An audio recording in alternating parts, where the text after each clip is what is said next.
الحمد لله اني قعدت. ما شفناش حاجه السنه داخل يهق ويمق بقى عادي قاعد في الساحل بقى وقاعد على البحر والناس كلها ما نبدا كلموني بقى. في عضو مجلس اداره كلمني قال لي اللعيب اللي انت لسه جايبه من هليوبلس الزمالك قاعد على البحر ومعاه اصحابه وعاملين دوشه. كمان كان بيبقى خناقه خناقه وخناقه. عارف ليه كمان؟ لان السنه اللي هو جه فيها احنا الموسم اللي قبليه خسرانين كل حاجه. مساء الخير، انتم دلوقتي مع بودكاست كينج اللعبه في ملعبنا احنا، واللي جاي حكايه تستاهل تتحكي. معانا النهارده الرايق قوي قوي قوي قوي قوي نجم منتخب مصر ونادي الزمالك اكرم يسري. مساء الخير يا اكرم. مساء الخير يا شكري. مبسوط قوي الصراحه اني معاكم في الحلقه. ان شاء الله تبقى حلقه حلوه جدا ونقول شويه حاجات حلوه جدا. حلو قوي. بما ان احنا نقول شويه حاجات حلوه، فانا معايا الصندوق الاسود معانا الحلو بتاع كرة اليد في مصر، الصندوق الاسود محمد محسن اخويا كابتن محمد محسن. ازيك يا صاحبي؟ وحشتني والله. عامل ايه؟ وحشتني والله. والله حلقه جميله جدا ان شاء الله. جدا. وحشتني جدا والله والله ان شاء الله تبقى حلقه حلوه ان شاء الله. اكرم النهارده اول فقره معانا كده اسمها دماغ كوتش. فالنهارده دماغ اكرم، انت لعيب دولي بقالك 7-8 سنين في منتخب مصر، كوتش برضه وكوتش طبعا. فبقالك 7-8 سنين مع منتخب مصر لعيب دولي. شايف كرة اليد في مصر اتطورت في الفترة دي بشكل عامل ازاي؟ وفي نفس الوقت برضو عايزك تحكي لي في فترة المنتخب تحديدا، من بداية من اول ديفيد ديفيز لحد وقتنا دلوقتي. والله بص، يعني احنا من اول ما بدأنا الجيل يعني بتاعنا من ساعة 2018 في المنتخب. ابتدينا مع ديفيد. كان دي اول فترة لينا، كنا لسه بنتعلم السيستم اصلا، يعني ايه سيستم اصلا في الهاندبول. كناش نعرف الكلمة اصلا، يعني كناش نعرف يعني ايه سيستم اصلا. اول مرة نكتشف ان الهاندبول اصلا في سيستم بيتلعب بيه. ابتدينا نأدابت على السيستم ده. ابتدينا يبقى عندنا معسكرات. ديفيد ابتدى يحط سيستم للمنتخب عامة، وبينتروديوس السيستم الاسباني اصلا لمصر عامة كلها، مش اللعيبة بس. والميزة ان ده كان اقرب سيستم تقريبا في العالم، قريب من اللعيب المصري، او اسهل حاجة اللعيب المصري يعرف يفهمها. فكانت بداية غير متوقعة للجميع. يعني كنا جايين تقريبا من كاس عالم 2017. كنا جايين تقريبا، خرجنا من دور 16 تقريبا، طلعنا 13 او 14 حاجه كده. هو كان كاس عالم 2017 ده ديفيد، احنا كنا 15 قطر. لا 17 ده ديفيد. لا ما كانش ديفيد كان 19. 19 صح 19. صح 17 كان كابتن صح. بس ف 2019 كان اول كاس عالم، ابتدينا نبقى في التوب 8. ابتدى كان منظرنا، احنا ما كناش اصلا مصدقين ان احنا ممكن نوصل للليفل ده، او نبقى بنكمبيت مع فرق كبيره في اوروبا زي اسبانيا والدنمارك وكل الفرق الكبيره دي. ابتدينا نصدق نفسنا، وابتدينا من ساعتها بقى من 2019 واحنا ابتدينا ان احنا عندنا جول، ان احنا عايزين نوصل للتوب 3 او التوب ليفل عامه يعني. وعلى ما اظن يعني ان ده الى حد ما نجحنا فيه الفتره اللي فاتت في خلال ال7-8 سنين اللي انت بتتكلم فيه. طبعا في حاجات ديتيلز بسيطه قوي بتفصلنا من ان احنا نعلق ميداليه. ممكن يبقى شويه حظ، تحكيم، تفصيله ما ركزناش فيها احنا او المدرب. الحاجات دي كلها بتيجي مع الوقت. يعني منتخب الدنمارك قعد يخسر 10 سنين عشان يبتدي ياخد اول كاس عالم في 2019. صح. فاهم؟ طبعا انا مش بقول ان احنا الدنمارك اكيد، لان هم ليفل تاني خالص وفرقه كبيره، بس علشان تبقى في التوب ليفل محتاج وقت، محتاج صبر، محتاج يبقى عندك كونسيستنسي من اللعيبه. على طول اللعيبه عايزه توصل على طول، مفيش تشبع. الناس عندها الطموح بيتجدد كل بطوله. فدي حاجه خلتنا الى حد ما، هي موجوده عندنا الحمد لله لحد دلوقتي، ولسه اللي جاي لسه الناس عايزه ما شاء الله تعمل في ناس أكتر. كتير كمان بتخرج بره. بالظبط. وغير الخروج بره، الناس عايزه توصل في المنتخب في حته كويسه، لان ده في الاول وفي الاخر انت ممكن تبقى لعيب كويس، هتروح تتحط في سيستم بره في اوروبا وهتلعب في فرق كويسه.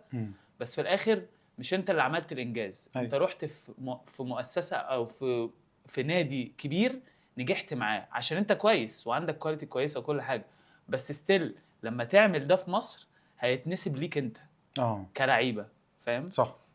بس فده ده عامه يعني بشكل عام ده شكل المنتخب الكام سنه اللي فاتوا واللي ان شاء الله جاي يعني. صح. طب انت شفت اكيد تعيين خافير باسكوال، شفته ازاي؟ شفت ان احنا بنكمل على نفس السيستم او نفس السكول يعني؟ طبعا يعني باسكوال من احسن 3 مدربين في العالم. يعني احنا اول حاجه انا الصراحه ان انا ببقى بعاصر الجيل والاتحادات اللي موجوده دلوقتي، ان احنا بنجيب مدربين في الليفل ده، دي حاجه اصلا يعني تحسب لك. يعني انت صح. ممكن تبطل هاندبول وما تشوفش المدربين دي تاني. المدربين دي عمرها ما جت اصلا مصر، صح. وعمرها ما جت منتخبات تانية كبيره، ده حقيقي، فاهم؟ فلا باسكوال طبعا ليفل تاني. راجل كسب تشامبيونز ليج مع برشلونة كذا مرة، مدرسة من مؤسسين مدرسة برشلونة اصلا. راجل معروف يعني في العالم ان هو من احسن المدربين، وماسك فاسبريم دلوقتي يعني من احسن 3-4 فرق في العالم. فلا طبعا انا شايف ان دي خطوة كويسة جدا من الاتحاد، وخطوة كويسة ان هي هتفيد المنتخب، سواء كان الشباب الصغيره، حتى منتخب الشباب والناشئين والناس اللي طالعه من تحت. كل ده هيستفاد، كل دول هيستفادوا كتير قوي من الراجل يعني. صح. فرصه كويسه جدا محدش هيشوفها حتى لو احترف. صح. يعني هو اي حد من الشباب الصغيرين او اللي موجودين دلوقتي الا اقليه يعني اللي هيحترف مش هيروح يلعب في الاي ليفل، او ممكن اللي هيلعب في الاي ليفل مثلا 2 3 4، بس الماجوريتي عامه هتلاقيهم بيلعبوا في الدوريات عادي، في دوريات كويسه، بس مش هتلاقيه بيلعب في توب ليفل، مش هيتمرن مع مدربين بالليفل ده. صح. فدي ادفانتج كويسه للناس ان هي تنتهز الفرصه، ان هي تفايت وتشالنج انها تخش المنتخب. بالظبط، ان هي تبقى موجوده في وسط المجموعه دي. صح. خليني اسالك سؤال كده اكرم، انت بعيدا عن باسكوال طبعا لسه ما شفناش يعني، لو يعني عايزك ترتب لي ديفيد، باروندو، باستور، مين اقوى؟ مين؟ باروندو. وش ها في كل حاجه كنت متاكد يعني. ما بالنسبه لي مفهوم، انا بسالك انت. انا يعني ماليش دعوه اوفرول الناس بتقول ايه، يعني انت رايك. انا بالنسبه لي على فكره عايز اقول لك حاجه، انا لعبت مع باستور اكتر ماشي من باروندو، ماشي، ولعبت مع ولعبت مع ديفيد. لا ما لعبتش مع ديفيد اكتر، بس لعبت مع انت قصدك ان باروندو مش هو اكتر واحد لعبت معاه، بس انت بالنسبه لك هو اكتر واحد. بس انا بالنسبه لي باروندو عنده تفاصيل رخمه يعني. تفاصيل انت اللي هو انت ازاي بتفكر كده يعني ماشي. انت على فكره باستور مدرب عظيم يعني طبعا. وعنده طبعا مميزات كتير قوي، بس انت لو هتخليني ارتب، لو انا مضطر ارتب مثلا يعني ارتب باروندو طبعا رقم 1. باروندو، باستور، ديفيد. عشان ماشي. حاجه، علشان انا ديفيد يعني هو قعد معايا 7 شهور، وديفيد جه على وسط وانا يعني. هو ديفيد ممكن بقى تسال السؤال ده للاهلي، حد من لا وقصدي كمان هو جه على منتخبنا واحنا لسه مفيش سيستم خالص، فاكيد الدنيا كانت اصعب شويه. كانت اصعب وما كناش لسه فهمنا للدرجه. ماشي. فاهم يعني كنا فهمنا الفكره عامه كسيستم، بس عدد المحترفين كان اقل يعني، كان كل النضوج ده ما كانش موجود يعني. كنا يعني بنفهم السيستم وكل حاجه، بس لسه ما عرفتش يعني ايه مدرب بيتكلم في التفاصيل. ايوه فاهم. باروندو بقى خطير في التفاصيل. باروندو طبعا، لا باروندو في حته ثانيه يعني. في كاس عالم بالذات اللي في مصر كان لا كاس عالم واولمبياد طوكيو وافريقيا في تونس. تونس دي اللي كانت خطيره لان يعني الاجواء وبنلعب وكانت دي البدايه بتهيألي يعني. البدايه كانت اول بطوله دي كانت اول طلعه يعني. تونس كانت حاجه مش سهله بالظبط. فهو كان ولو انا فاكر صح اللي قبلها كانت تونس واخداها، لو انا فاكر يعني تونس 18 في جابون صح كده. الجابون خسرناها صح. كان مع كابتن مروان. ايوه صح. لا بس باروندو يعني انا بالنسبه لي كمان اون بيرسونال ليفل انا بحبه يعني. ماشي. هو بيعرف يتعامل مع اللعيبه النجوم؟ مش كله يعني. اقول لك على حاجه، في ناس تقول لك لا باروندو بيتعامل ناس دخلت المنتخب، ناس لعبت معاه لعيبه دوليه لعبوا معاه، يقول لك لا باروندو ما كانش بيعمل روتيشن، كان عنده 6-7 لعيبه اللي هو انا مش منهم. 6-7 لعيبه هو اللي بيلعبهم ما بيغيرش. بس القصه الحزينه بقى في الموضوع ده ان انت اي مدرب هتجيبه لو هو مين عنده 6-7 لعيبه برضه، صح، مصري او مش مصري، مهما كان الروتيشن ستيل في 6-7 لعيبه، في روتيشن وكل حاجه، بس وقت الجد او الزنقه اخر 10 دقائق في الماتش لو مين بيعمل ايه، لو محسن هو الراجل بتاعي وبيلعب زي الزفت مش طلعه. صح. يعني انت العالم كله كده. صح صح صح, صح. ممكن السؤال ده يبقى محرج شويه لاكرم، عشان يعني هو ان شاء الله يعني ينضم للمنتخب مع باسكوال، بس انا اسالك يعني باسكوال هيجي بنفس السيستم ده برضه؟ هيبقى ليه 6-7 هم ما بيخرجوش من الملعب حتى لو حد مكسر الدنيا في اعتقد بنسبه كبيره عشان هو توقع يعني هو عشان زي ما هو قال لك، هي الفكره كلها. بس انت علشان توصل برضه، علشان تبقى فاهم، هو مش جاي اللي هو انا اختار اكرم أيوه. ومحسن وشكري هم دول لا، هو انت هتتحط تحت 100,000 اختبار. اختبار في التمرين. يعني مش معنى ان الناس دي كانت مكمله بقالها فتره طويله هي اللي بيتم اختيارها ان هي برضو اللي هيجي هيختاروا منهم. يعني هو مش هيجي يقول لك ده كان اللي قبل كده. لا يعني محسن الأساس. ممكن يكون مع باستور ما بيطلعش من الملعب. مع باسكوال ممكن يطلع. ممكن مع باستور يطلع. بس الفكره نفسها اللي هو قصده عليها ان انت مثلا هتعمل روتيشن في الماتش كله. بس في وقت ما انا في 7 واثق فيهم، هم دول اللي هيشيلوا بقى غلطات مش غلطات بالظبط. بس انت عشان توصل لل7 دي برضو، عشان انت توصل لل7 دي بتاخد وقت. انت كلاعب بتتحط تحت ضغوطات مرعبه. هم كلهم بيعملوا كده يعني الثلاثه، واكيد باسكوال ما اعتقدش ان هو مختلف. هو انت بتتحط تحت ضغوطات وتمارين وبريشر في الماتش وامتحانات لا يعني الموضوع كمان ما بيبقاش هاند بول بس، بيبقى كمان منتلي. انت هو ممكن يكون عارف ان انت لعيب كويس وكل حاجه، بس هو ممكن يضغط عليك يخليك مش كويس. عايز اشوفك وانت في الوقت ده عايز اشوفك في الوقت ده، فاهم؟ انت واصل لفين؟ حلو قوي. الناس مش عارفه القصص دي خالص طبعا. لا هو بص، ما هو في مشكله عامه في اللعيب المصري. تمام استنى عامه اللعيبه المصريه او اللعيبه المصريه عامه ده اللي انا عاصرته يعني، عشان ابقى صريح برضو. الناس كلها بتبقى شايفه نفسها مظلومين. لو انت مش في المنتخب يبقى انت مظلوم.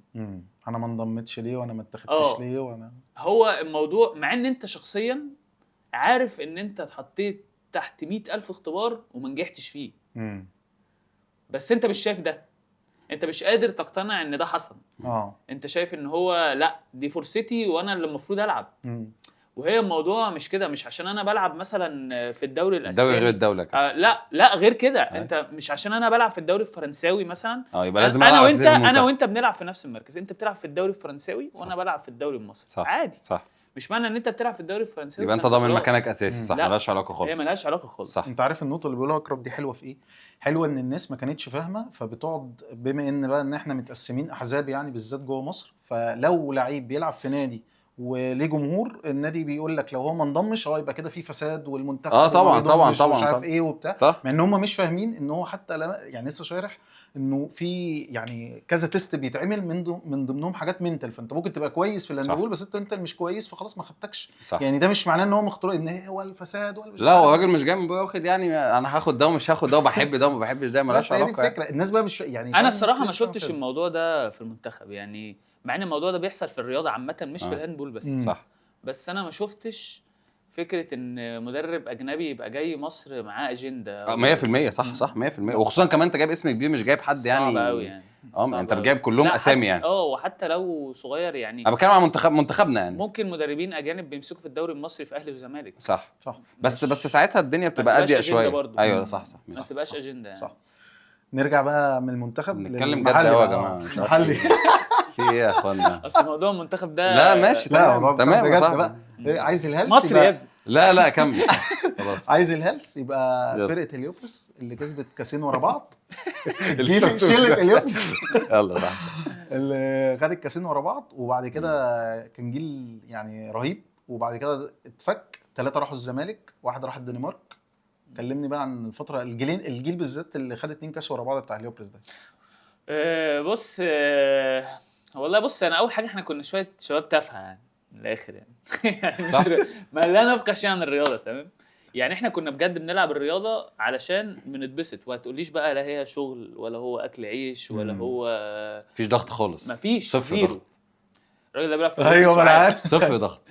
هي دي ميزه هليوبلس على فكره، ان انت بيديك اريحيه جدا ان انت تعرف تطلع كل اللي جواك. حتى لو خدت بالك كل موسم سواء اللعيبه منشت من هليوبلس او لا، كل موسم هتلاقي فيه عدد صغير كده بيجنن الفرقه كلها في هليوبلس 100%. اجيال مختلفه بقى. هتلاقي تقريبا دلوقتي في ناس 2006 مثلا. لا هو يعني اخر حاجه نعيمه اللي هو طلع فرنسا، وفي 2006 وفي 2006 شوبكي مم. ده طالع يعني في كلام انه ان شاء الله طالع المانيا يعني بالظبط فاهم. لا هو في دودو وكان في دودو يعني لا ما انت مسكت كل جيل هتلاقي آه، 92 فانت دونجل في 94 كل في جيل 2 يبقى 3 بالظبط. هي كده يعني. فبالظبط فاحنا كلنا من هليوبلس كنا يعني زمان هليوبلس ما كانش قوي اللي هو النادي اللي بيجيب لعيبه من بره. صح. كنا احنا عندنا اللي هو قطاع الناشئين لو سميناه كده صح كان كويس جدا. كان عندنا اجيال من اول 88 او 86 كمان شكري وهادي من 86 لحد مثلا 96 مثلا. صح. كل الاجيال دي كلها ابتدينا نطلع من 2012 مثلا. الاجيال دي كلها لما لعبت مع بعض عملوا شغل كويس، وكنا كومبيتيتيف جدا يعني. ما كانش بيفرق معايا او مش انا يعني معانا فكره اللي هو انا نازل العب الاهلي فانا خلاص هاخد 10 تجوان، نازل العب الزمالك خلاص انا هاخد 15 جون مش عارف ايه الكلام ده. ننزل نلعب حلو ونتبسط احنا عايزين نلعب نتبسط فاهم ونطلع اكتر حاجه عندنا، مش علشان انا عايز اروح الاهلي ما بتسواش نفسك او انا عشان انا عايز اروح الزمالك. خلي بالك دي العقليه ما كانش ده في دماغكم خالص. ما كانش فيه الكلام ده. بس دلوقتي معظم اللعيبه لا 100% لا هو دلوقتي مش لوبلس بس، انت اي لعيب دلوقتي بقى بيماركت عايز يروح الاهلي والزمالك فاهم. فهي دي الحاجه اللي زقتنا ان احنا نوصل للنهائيات ما عرفناش طبعا نوصل للدوري. الدوري احسن حاجه احنا خدنا ثالث دوري سنتين ورا بعض، هم السنتين بتوع الكاس دول. كنا خلاص يعني هو اللي فوق اهلي والزمالك احنا بعديهم على طول بنكسب اي حد يعني. فكانت كنا ملتزمين جدا التزام اللي هو انت تحس ان انت موجود في نادي بروفيشنال واللي هو الناس بتشتغل، بس احنا شويه شباب في جامعه نازلين خلصوا الجامعه بينزل بس ده مينلي عشان انتوا كلكم صحاب بالظبط. يعني هم بره الملعب صحاب يعني بره الملعب قاعدين مع بعض على طول. والفكره كمان النقطه اللي هو بيقولها لك ان هو من جيل 86 لحد 96 انت فعلا كنت هتلاقي كل منتخب فيه 2 3 هليوبلس صح. كل جيل ده يعني يمكن كان في اجيال لعيبه هليوبلس اكتر من لعيبه الاهلي او الزمالك يعني في اجيال كده طبعا يعني فجينا مثلا لعيبه هليوبلس كانت اكتر من لعيبه الزمالك فاهم قصدي. فهي دي بوينت بلس كمان هو اللي بيقول لك ان هم اصحاب بره الملعب يعني هم مش بيتلموا جوه النادي. لا يعني احنا من واحنا صغيرين يعني احنا مثلا يعني انا يحيى الدرع مثلا شخصيا اعرفه من واحنا عندنا 4 سنين. حلو نقطه يحيى الدرع دي. في سؤال عندي ليه يحيى الدرع 4 يعني انا مامتي ومامته كنا يعني في النادي فاهم اللي هو العيال صغيره عندها 4 سنين بنرميهم في ملعب الهاندبول فاهم لحد الساعه 12 بالليل نقعد نتفرج على مثلا تمرين فريس تيم مثلا اللي هو كنا ساعتها انا مش 4 5 سنين بس انا فاكر مثلا ان انا كنت بتفرج على تمرين 86 مثلا كنت بتفرج على كريم شكري بتفرج على هادي لما هم بقى كانوا لسه طالعين درجه اولى واحنا كنا لسه صغيرين كنا بنقعد نتفرج عليهم في التمرين. فاحنا كنا بنحب اللعبه وبيبقى عندنا اللي هو صوره كده اللي هو انا عايز اوصل هنا بس هنا ده مش اهلي وزمالك ده هنا ده هليوبلس فاهم يعني انا عايز العب درجه اولى هليوبلس صح فاهم. فده كان بالنسبه لك حاجه. طب انا قبل ما اسال اكرم من نقله من هليوبلس للزمالك هسالك انت العكس. النقله من زمالك وضغط وبريشر وبتاع لنادي انت رايح تنبسط بس الفكره انا مش زمالك هليوبلس على طول يعني انا عديت على جيش وبتاع بس بتكلم اللي هو الفرق يعني بس هي الفكره كلها ان انت الزمالك والاهلي طبعا انت ما عندكش اوبشن. انت تكسب كل ماتش وكل ماتش تكسب مش عادي يعني في ماتشات التارجت انت تكسب سكور وان انت تطلع كسبان بطولتين 3 وفنشت الموسم بخساره. ايه ده الموسم باظ ليه يا جدعان انا كسبان 3 بطولات لا يا باشا فنشت وحش. ايوه فان هو دايما لازم تكسب ده ضغط والضغط ده مش اي حد يعرف يلعب فيه. دي نقطه مهمه قوي ان انت هتلاقي لعيبه كتير قوي متالقه بره الاهلي والزمالك. جه الاهلي والزمالك حادثه. طب ايه يا ابني اللي حصل انت كنت منور في الدنيا حادثه. فهي دي بوينت يمكن اكرم ياكد عليها 100% ان ضغط الاهلي والزمالك ضغط مش طبيعي. ايوه انا عشان كده سالتك العكس. هي ممكن نقولها ان هي التيشيرت نفسها 100% طبعا انت التيشيرت تقيله جدا. ليه؟ لان انت نسبه الخطا عندك تكاد تكون معدومه. انت ما ينفعش تغلط لازم دايما شكلك لازم نسبتك دايما تكون كويس. مفيش حاجه اسمها داي اوف والداي اوف ده لو في ماتش مهم حادثه ممكن تمشي من النادي يعني اقسم بالله في لعيبه ممكن تبقى مش قوي كده مصر برضه ماشي يعني ما توحش السوق هو عشان كمل انت. لا انا بتكلم يعني في امثله كتير يعني بلاش نقولها بس في ناس خيشت في ماتشات لعب الموسم كله. اصل عارف الفكره في ايه يا شكري هو الموسم كله ماتش اهلي وزمالك. فانت لو خيشت لك ماتشين اهلي او ماتشين زمالك ببطولتين هتمشي خلاص. ما هو ما حدش خد بالك ماتشاتنا مش بتتذاع. بس خد بالك الموضوع ده مؤخرا يعني زمان يعني السوشيال ميديا بعد السوشيال ميديا والماتشات بتاعت الاهلي والزمالك بتتذاع بقت هي بس الدنيا. انت لو كلمتني مثلا من 4-5 سنين مثلا احنا وانت كنا في الزمالك صح.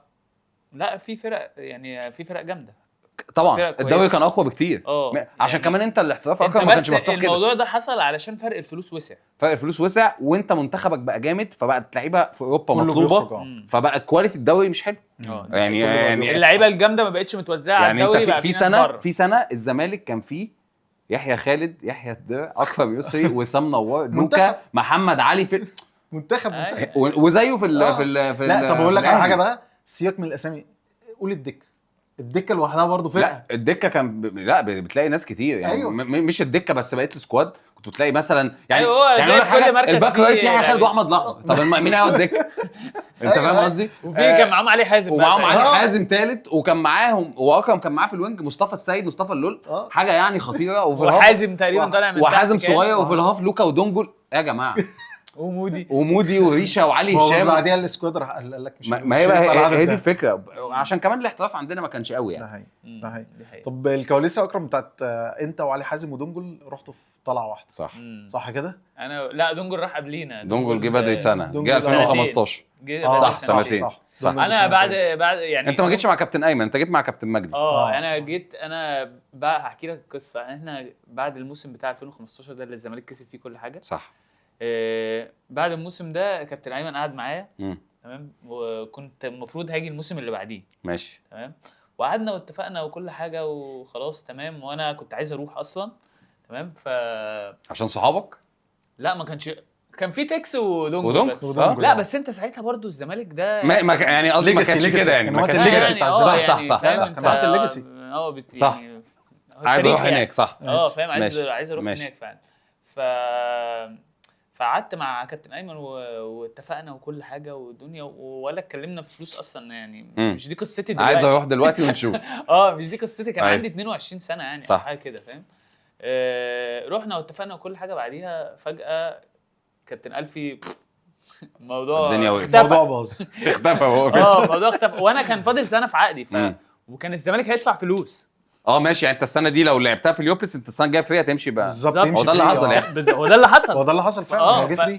فكابتن ألفي كان هو كابتن ألفي عنده استراتيجي انا مش هقول ان هي غلط تمام بس هي يعني ممكن ناس تختلف عليها وناس توافق عليها. هو عايز يكسب دلوقتي ماشي ما يهمنيش ان محسن يمشي السنه الجايه. ماشي انا السنه دي عايز اكسب بطوله السنه الجايه لو انت ماشي فيه ماشي دعوه انا عايز اكسب دي ونشوف. انا عايز اكسب السنه دي والسنه الجايه نبقى نشوف. ماشي. في ناس بتعترف بده وناس بتختلف مع ده يمكن عشان هو عارف اكتر من في وقت ما انت كده هتمشي فانا اخدك دلوقتي وانت في يعني ممكن يعني اللي هو انت انا عارف ان انت لو ما مشيتش السنه دي السنه الجايه وانت هتمشي لو جددت لي الزمالك هيدفع فلوس لو عايزك او الاهلي وهتمشي يمكن هي دي بلان يعني ممكن يعني اختلاف راي يعني فبس فما عرفتش امشي والحمد لله اني قعدت ما شفناش حاجه السنه ما شفناش حاجه ويحيى ده راح الاهلي وكانت سنه طين بس يحيى راح اعاره ولا راح اعاره. احنا الاثنين قعدنا في اليوبلس السنه دي يحيى بس راح اعاره كنت انا ويحيى عقدنا بيخلص في نفس الوقت. صح تمام. يحيى طلع معاهم افريقيا ابطال دوري وكاس كؤوس وسوبر طلع معاهم كاس بطوله 3 بطولات. بس بعدها خلصوا الموسم. بعد كده بقى عرفنا ايه ان كابتن ايمن مشي وكابتن مجدي جه. بص كابتن مجدي بقى هو الاول بس قبل كابتن مجدي النقله الحضاريه من اليوبلس ما هو اللي عمل النقله الحضاريه دي مجدي. ايوه ليه؟ لان احنا اصلا انا هرجع لك ورا سنه.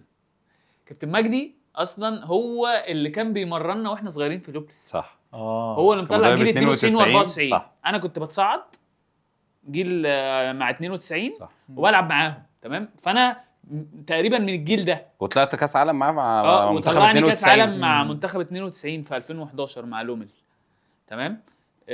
بعديها بقى هو جه في 2017 هيمسك النادي هيمسك الزمالك. ومين في الزمالك كان تكس اللي هو ابنه اصلا طبعا ودونجل اللي هو حبيبه تمام. وقال لك ايه بقى في بقى اكرم وعلي حازم مع بعض. احنا الاثنين رحنا في 2017. كان يحيى اسمه الوقت ده ما اتقالش عشان كان عايز يسافر. لا يحيى اصلا كان راح الدنمارك. صح كده، ما بقول لك هو كان طالع الدنمارك. يحيى كان راح الدنمارك. بس فروحنا طبعا بقى نقله يعني صدمات بقى. انت من اول ما بتروح، اول ما دخلت النادي اصلا انت مش فاهم بقى ايه يعني ايه في اوضه لبس، ويعني ايه في يونيفورم لازم نلبسه في داخل يهق ويمق بقى فاهم. وداخل بقى ولابس شورت وبتاع شاب هليوبلس، وداخل طبعا مش عارف ايه، وجاي من الساحل واخد تان فاهم. وعندنا جيم ولابس قطاع. لا ده انا في مره كنت لسه ماضي تمام، واحنا بنمضي في شهر 6 مثلا، والموسم بيبقى فيه الصيف، والموسم بيبدا مثلا في نص 7 اخر 7. فانا بقى ايه شاب في قاعد في الساحل بقى، وقاعد على البحر والناس كلها ما نبدا كلموني بقى. لا بعد ما مضيت لقيت بقى تليفون جاي لي من كابتن مجدي. ايوه انت فين؟ بقول له يا كابتن مجدي انا على البحر. ايه المشكله؟ قال لي مش تخف بقى البحر شويه؟ قلت له ليه يعني، وانت عرفت منين اصلا انا على البحر؟ قال لي انا في عضو مجلس اداره كلمني قال لي اللعيب اللي انت لسه جايبه من هليوبلس الزمالك قاعد على البحر ومعاه اصحابه وعاملين دوشه. طب مع ايه المشكله؟ ده ما على البحر مش ده الصيف ولا هو ده حاجه ثانيه فاهم؟ بس فطبعا في بقى نظام بقى يعني طبعا بتدخل بقى في سيستم اللي هو في كبير وفي صغير بقى، وفي سمعان كلام، وفي صغير ولو في خصومات وفي التزام اكتر، في التزام فاهم، ونظام ويونيفورم صح. ايه يا جدعان في يا جماعه ولازم تتمرن 100%. صح. انا في هليوبلس اصلا انا كنت ممكن اغيب 3-4 ايام مثلا عشان وما اتمرنش 100%. الاثنين بعمل الاثنين والله مسافر الساحل يعني في الصيف وبتاع فخلاص اصلا اللي في الفرقه هتلاقيهم معاك في الساحل ده 100%. هو اصلا مفيش تمرين يعني فاهم. بس وكمان عايز اكمل يا شكري، هي بجد التمرين كان بيبقى خناقه خناقه وخناقه. عارف ليه كمان؟ لان السنه اللي هو جه فيها احنا الموسم اللي قبليه خسرانين كل حاجه. فانت داخل بقى انت لازم تكسب، وعمل صفقات وهو جه في الوقت بتاعه، جه فلفل ولوكا، كان هو عليه حاسس كمان، وفلفل ولوكا وفي كام في 2-3 كمان فانت نازل التمرين خناقه عشان عايز تلعب، عشان عايز تكسب. فهو بقى يعني داخل يا اخوان بالظبط حنيه شويه واحده يعني. بس يعني الصراحه عشان ابقى صريح برضو يعني انا ما حسيتش من يوم ما دخلت، ما حسيتش ان انا غريب يعني. صح. كان الميزه ان في الكبار في الزمالك هيعرفوا يتعاملوا معاك كاكرم اللي جاي من كلتشر مختلفه شويه فاهم. هيعرف يتعامل معاك، مش اللي هو مواقف كوميديه ضحك اكيد طبعا كده بس اللي هو مش اللي هو لا انت لازم تتاقلم على النظام هنا لا واحده هو عارف ان انت يعني انت الدنيا كانت فش، فانا هاخدك على الهادي يعني. بالظبط. بس طبعا كان في يعني حاجات يعني انا وعلي حازم بالذات يعني كنا بنقعد في اوضه مع بعض. فلا يعني اول شهرين انا فاكر كانت الدنيا صعبه قوي يعني احنا اللي هو مش فاهم يعني لا وفي افريقيا في شهر 10 فانتنجز عايزين نرجع بسرعه بقى هليوبلس فاهم عشان الموضوع كده طلع لا ضغطنا كده فاهم. بس الحمد لله يعني الدنيا مشيت سنه مع سنه يعني الدنيا كانت اسهل. وده طبعا بفضل طبعا الناس الكبيره في الفرقه يعني عرفوا يدخلوا الناس في المجموعه والناس ابتدت تتأقلم على طريقة اللعب والنظام، وابتدينا اللي هو نعرض ده للناس الجديدة وخلاص بقى هو ده بقيت انت اصلا بقيت قديم وكابتن من كباتن بالظبط. هو ده فاهم، هو ده النظام اللي كنا ماشيين بيه يعني. بس في مشهدين محسن انا كده هيبقى فاكر كل المشاهد، بس انا في مشهدين يا رب ابقى فاكرهم انا بس مش ناسيهم. انا متاكد ان فيهم واحد مشهد السوبر في استاد القاهره لما اكرم قاعد يعيط ومسك الجاكيت وقعد على الارض، ولا ده واحد ثالث؟ ده واحد ثالث بس لا ده عندي اصلا في صوره استاد القاهره السوبر هي السنه دي. في صوره انا فاكرها كويس قوي. كانت اصلا انا كنت في الصاله بس انا فاكر الصوره نفسها، صوره او فيديو ايقوني كده اكرم وهو راجع بعد ما جاب جون، كان جون كريتيكال قوي برضو اللي انت نهايه الدوري لما عمل كده بينالتي ده كان سنه اللي انا مشيت فيها صاحبي خلاص انا 18 19 سنه. هو كابتن باسم ايوه اول سنه كابتن اول سنه ماله بقى لا انا بقول ايه اللي حصل؟ لا هو خد بالك هو الموضوع ما كانش يعني ما كانش فيه روشنه يعني الموضوع كان هزار يعني انا عارف ان هو الموقف لما تبص له من بعيد كده مش حلو مش لذيذ يعني لو اتحطيت نفسك في الناحيه الثانيه الموقف مش احسن حاجه يعني.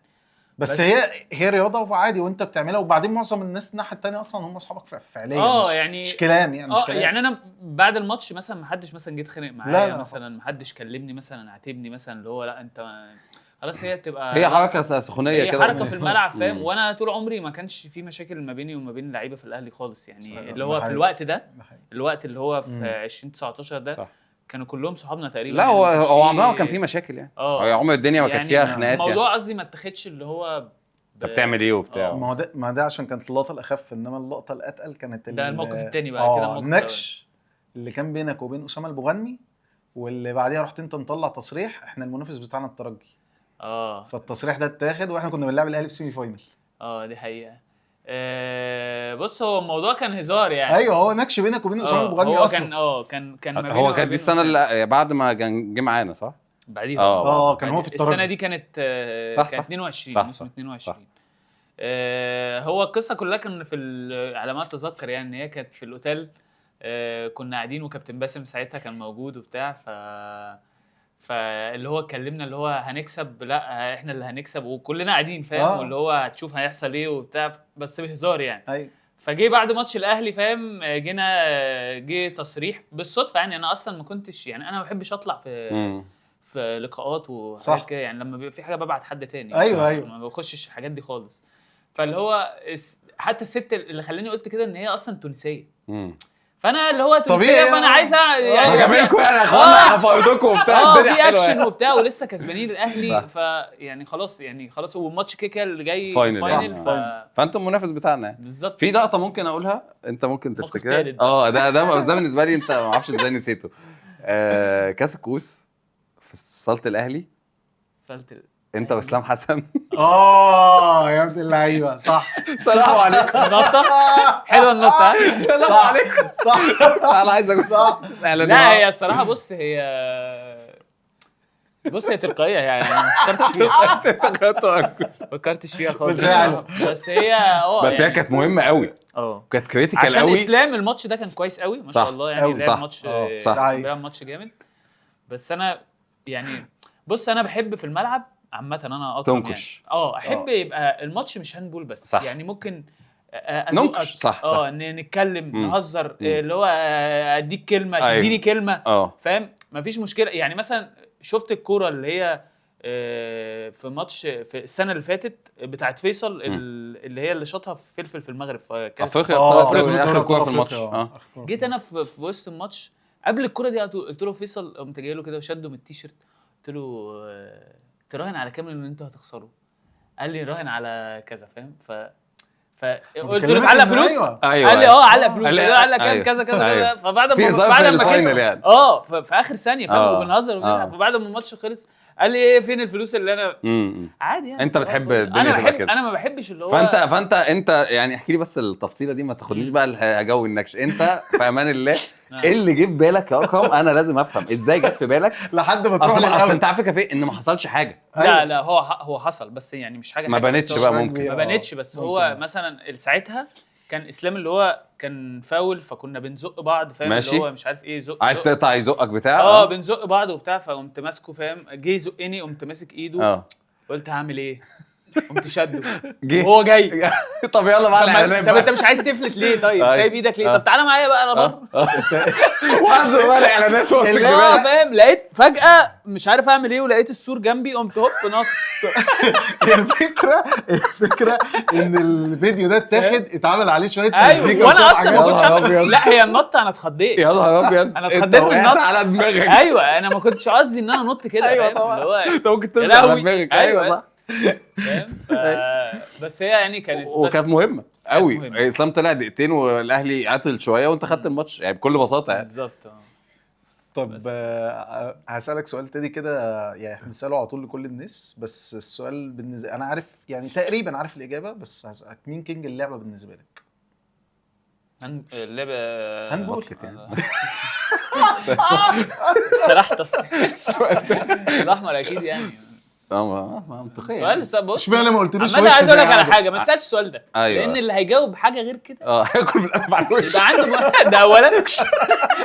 ده هتلاقي الاحمر يكلمه ده تاني حاجه يعني الراجل يعني في حته تانية يعني لا عارف انت انا على فكره عايز اقول لك على حاجه، مهما خسر لا ممكن اقول لك حاجه، مهما لعب وحش مهما لعب كويس هو في حته تانية. ممكن اقول حاجه بس يعني انا قصدي من السؤال ده ان انت ممكن مثلا حسين زكي حاجه برضه مش طبيعيه، بس الوقت ده ما كانش فيه سبوت على اللي هو بيعمله، فانت فاهم قصدي؟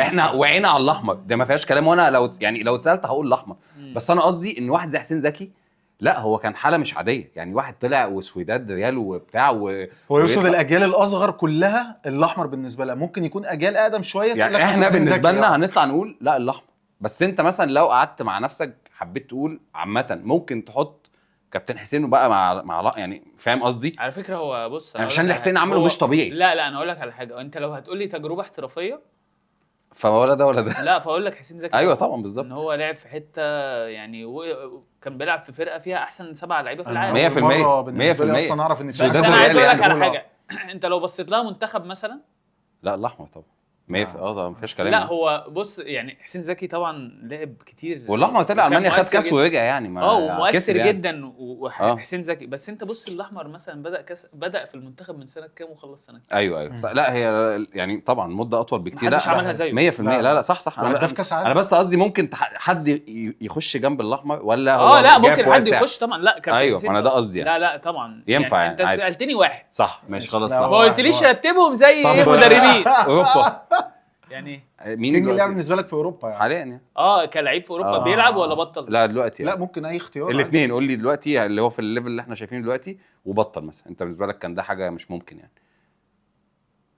كروباتيتش ده اللي بطل اللي حالي كروباتيتش وش انت لعبته حضرته يعني؟ حضرته اكيد مش ممكن يعني حضرته كتير يعني حضرته 6 سنين ماشي لا هو طبعا في حته تانية ومنتاليتي دلوقتي جيتسل مثلا ممكن يعني اوف ده صعب قوي اوف طبعا دلوقتي جيتسل بعيد قوي صح ده بقى كومبو بقى الاحمر على بيعرف يعدي على جامد وسريع. خد بالك اقول لك على كل حاجه، هو انا كنت ببص على الستاتستكس بتاعته كان بيقول لك مين هداف الشامبيونز ليج، كان لازاروف تقريبا لا عالميا لا كان هانسن ماشي كان هانسن كان 620 تقريبا ده اوفرول في مسيرته والتاني كان لا في موسم واحد جايب اكتر من 600 ماشي 620 او حاجه كده وجيتزل ماشي بس الموسم كله مش موسم الشامبيونز ليج موسم ماشي في السيزون ده عمل الريكورد ده، والتاني جايب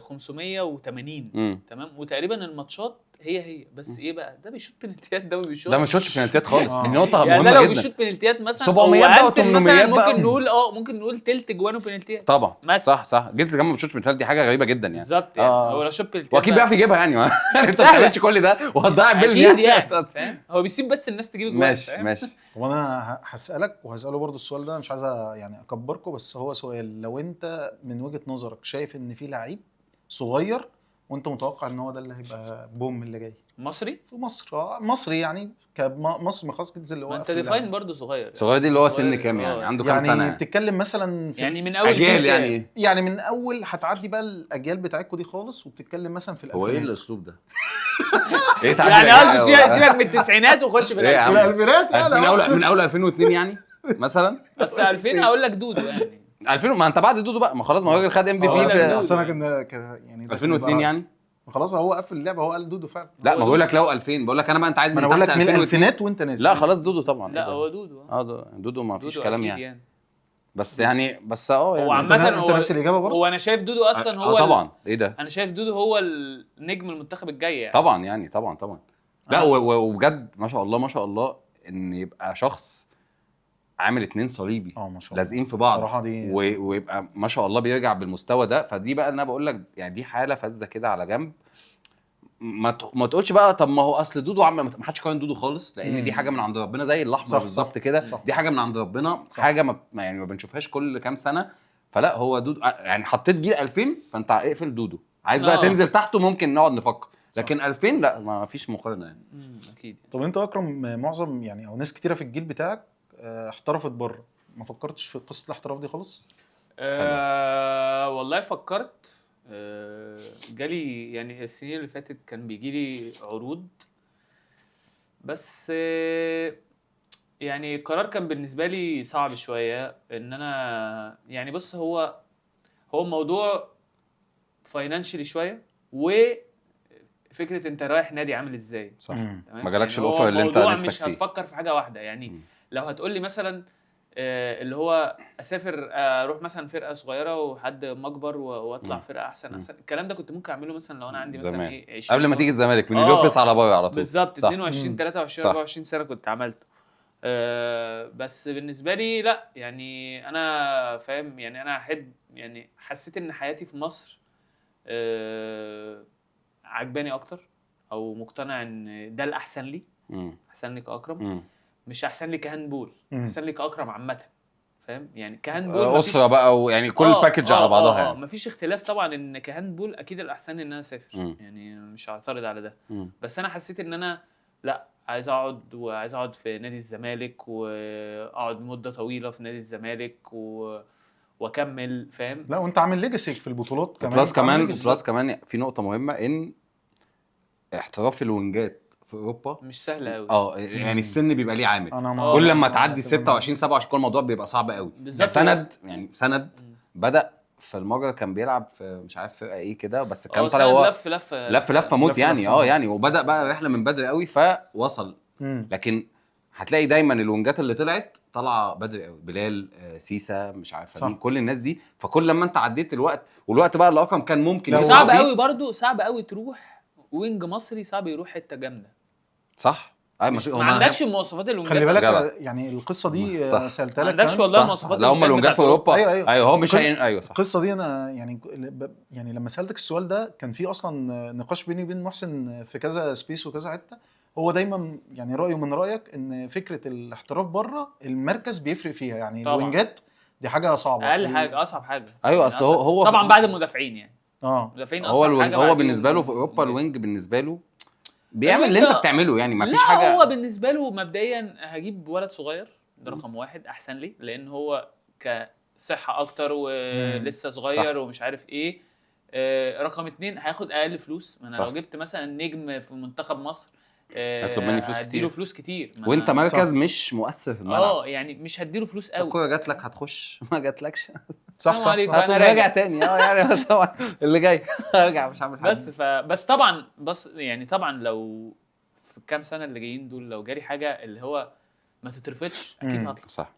عشان لازم برضو بعد كل ده اكيد نفسي اجرب تجربه الاحتراف. فاهم؟ فكره ان انت تبقى لعبت في ليفل بقى اللي هو توب ليفل، يبقى انت كده بالنسبه لي يعني تقريبا خلاص قفلت اللعبه. ممكن اسال يعني عملت كل حاجه. اسال سؤال معلش لو اكرم رضي. سؤال مهم يعني.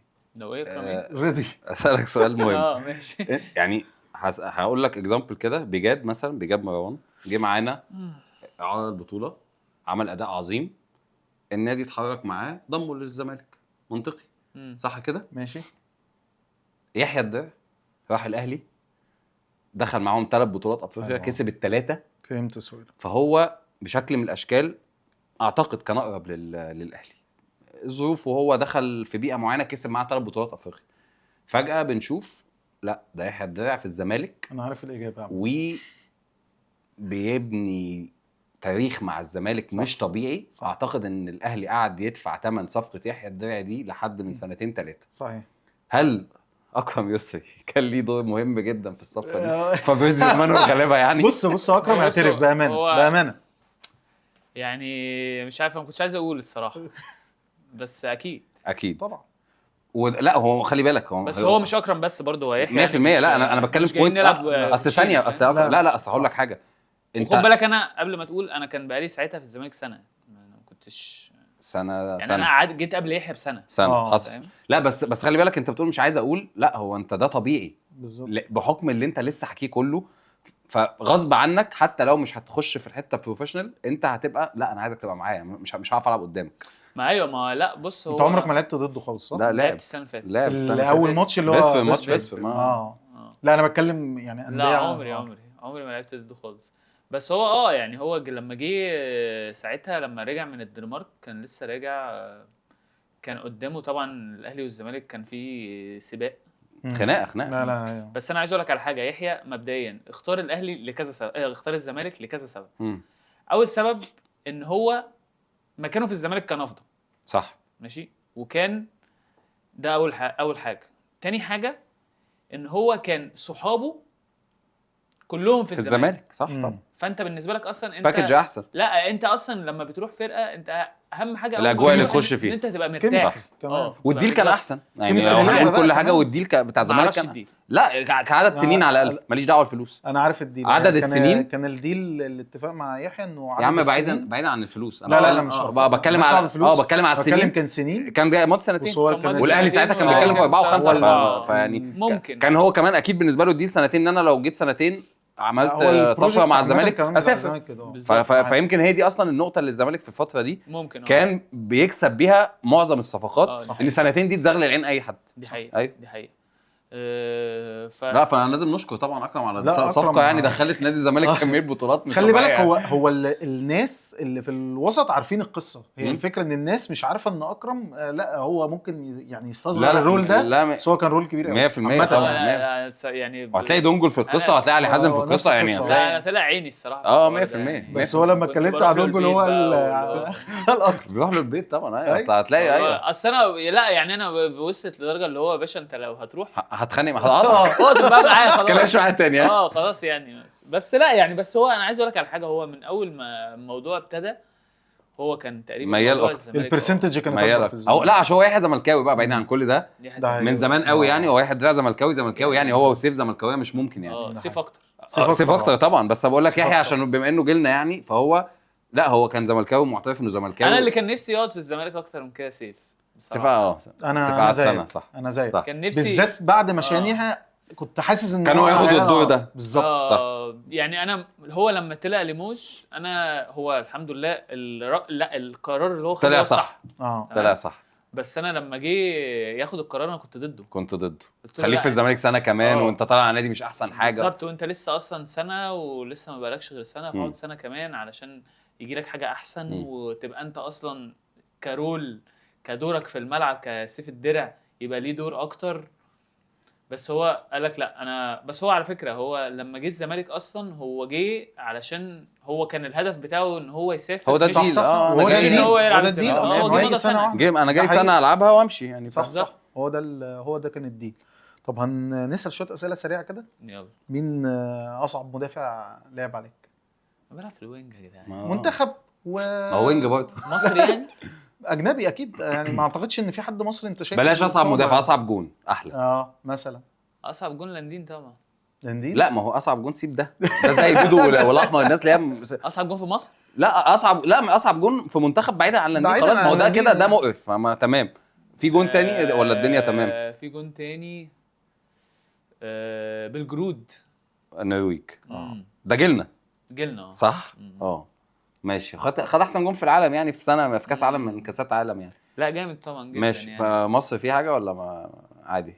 لا مصر مش حاسس حتى لو بتوع الزمالك على فكره ممكن اقول لك يعني اصعب من محمد علي هنداوي اصعب الاجوان اللي بشوط عليها من الوينج مثلا كريم هنداوي انا قاطع حلو قوي بس ممكن ما تلاقيش ممكن يبقى وينج تاني لا بس انت بالنسبه لك بيسبب لك مشكله ممكن هو هيش الدنيا معاك شويه فبيبقى الدنيا اصعب لا انا بالنسبه لي كريم يعني حتى في المنتخب مثلا بيبقى ارخم واحد. ماشي حلو ماشي. طيب احلى مكسب في حياتك سواء مع المنتخب او مع الزمالك؟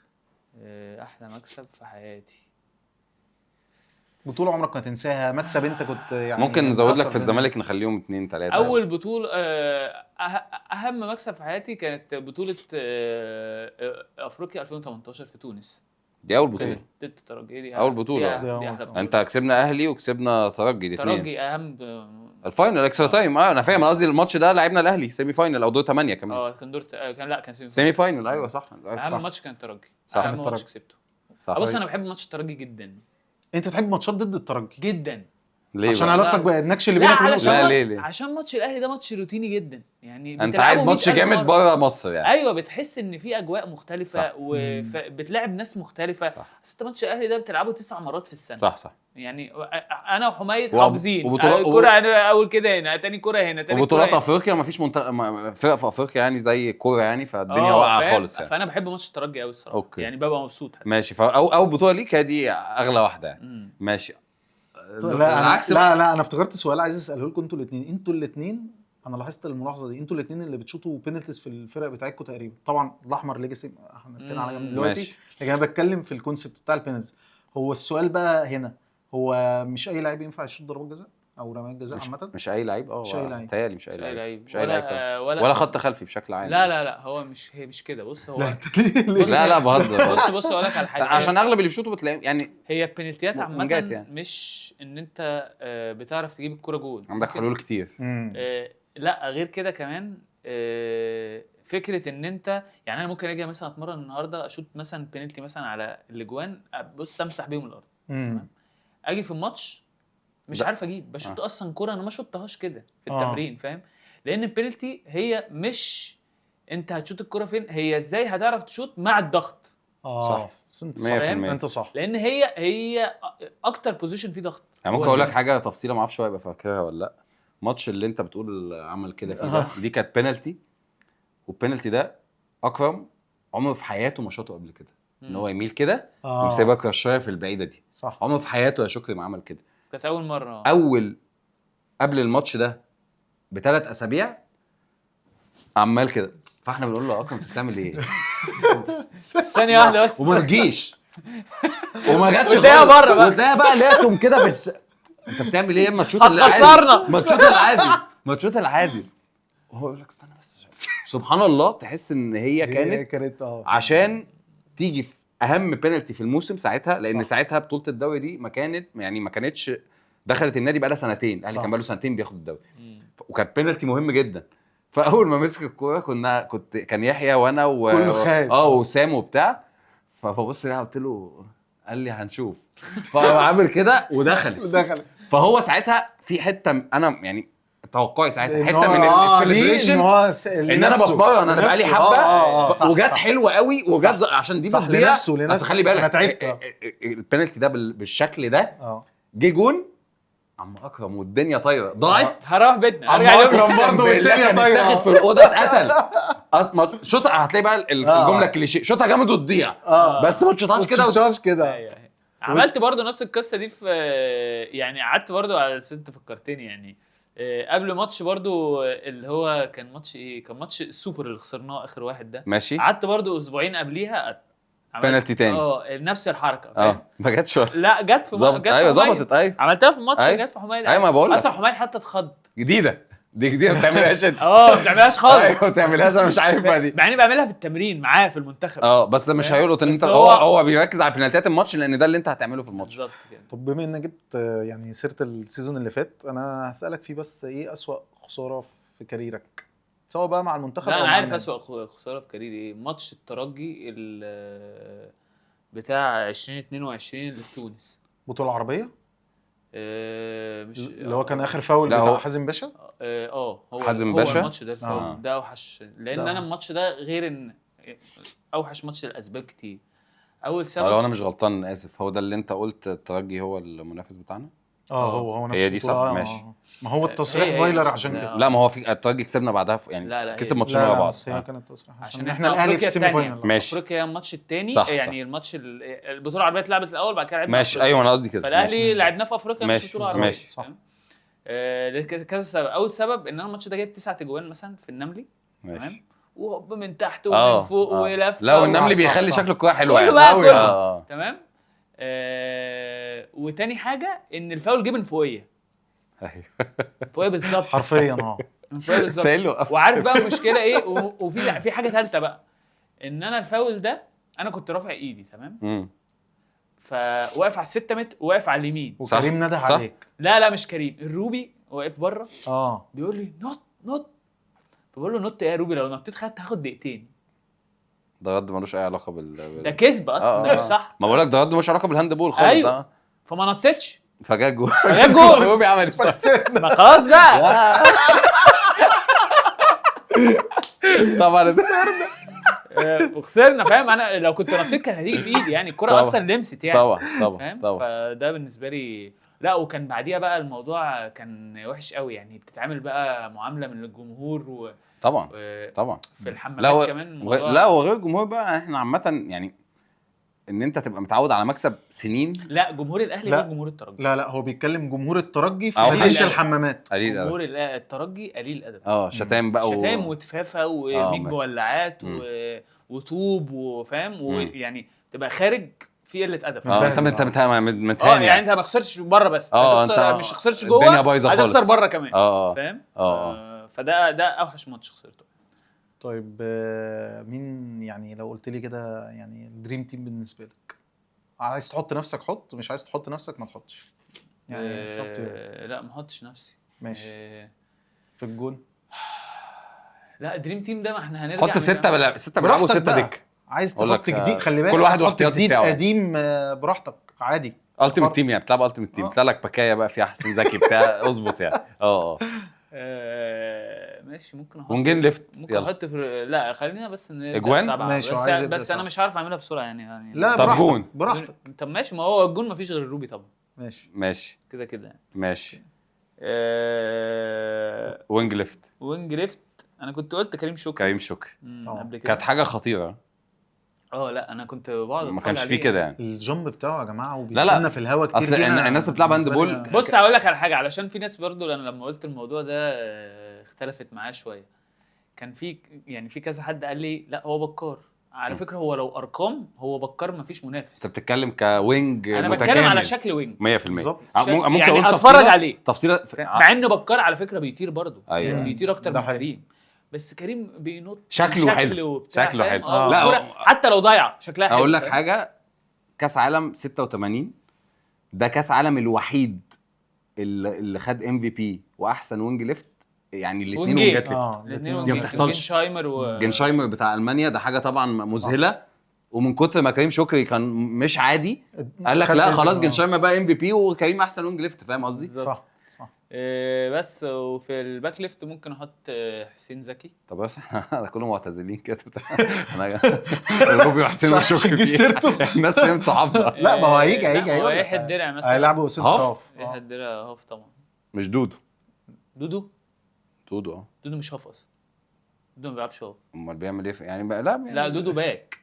ماشي. لو شفتوا اي ماتش هاف ابعت لي الماتش او كلمني دودو دلوقتي. هيراهنك دلوقتي مع مونبليه. لا ما بيلعبش هاف. ماشي ما بيلعبش هاف خالص. ماشي. انت عارف ان كابتن حسن يوسف هو مونبليه هو سكوبي وكان بيلعب هاف ساعات والله. والتاني بتاع الارجنتين ده والله كان عارف يا عم ميسي اللي هو مش عارف ايه سيموني ده ولا ماشي. بس هو ماشي ما علينا. باك ليفت يعني دودو مش في الباك ليفت. طب مين الباكات ليفت بتاع مونبليه؟ قول لي كده يا عم. خلاص مش هنقعد دودو مش هتحط هو والواد البرازيلي. طيب هم دول الباكات ليفت. ماشي.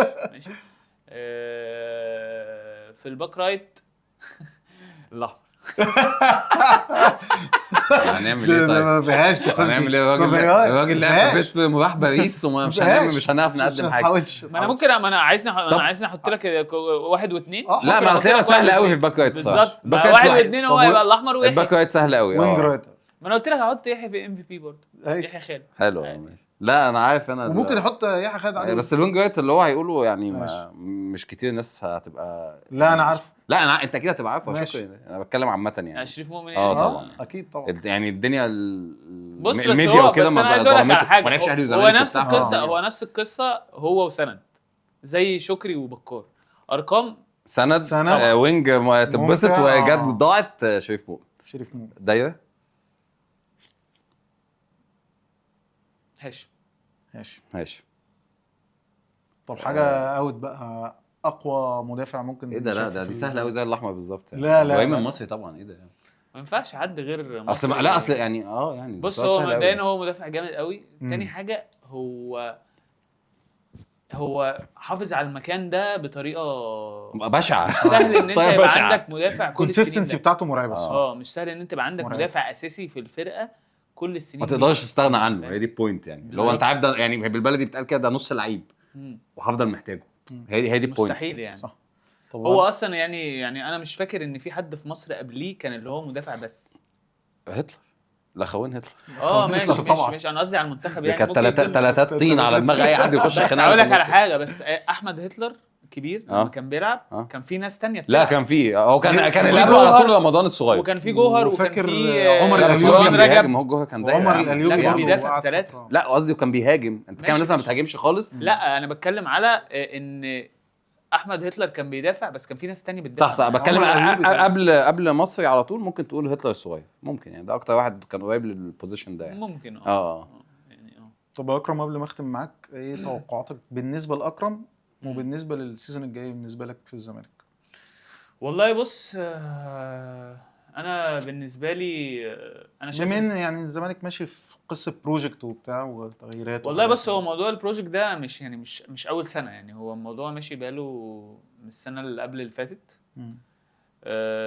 بس محتاج شغل شويه. يعني انا اتوقع ان الموسم الجاي اللي هيبدا ده هيبقى فيه شكل احسن بكتير من السنه اللي فاتت. اوكي. ممكن يبقى فيه انجازات يعني الفريق يعملها. يعني انا شايف ان ان المجموعه ممكن تاخد بطولات كتير، فاهم؟ مش موضوع مش بعيد خالص. عندك اي امبريشن عن المدرب الجديد ولا لسه الدنيا مش واضحه؟ لا كويس. مدرب طبعا انا شايف ان هو يعني كسي في، احنا اتمرنا معاه 3-4 كمان اكيد هيبقى عندك معلومات عنه من سنه طبعا. لا يعني. لا هو كمدرب في الدوري الفرنساوي لما كان ماسك نيم كان عمل بيهم موسم او موسمين. مش هقول لك ان هو خد الدوري، بس عمل طفره في النادي يعني. بس عمل طفره في الفريق. يعني في فريق كان صغير طلع، فاهم؟ ووصلوا ولعبوا اوروبا وبتاع وصلوا نهائي كاس وبتاع وخلصوا ثالث رابع تقريبا حاجه كده. فلا هو يعني المفروض الامبريشن ان هو كويس، بس لسه يعني هنفهم اكتر. لسه ما عرفناش طريقه لعبه عامله ازاي ممكن يبقى سيستم مختلف تماما. لا هو مش ممكن. هو اكيد ما سيستم مختلف.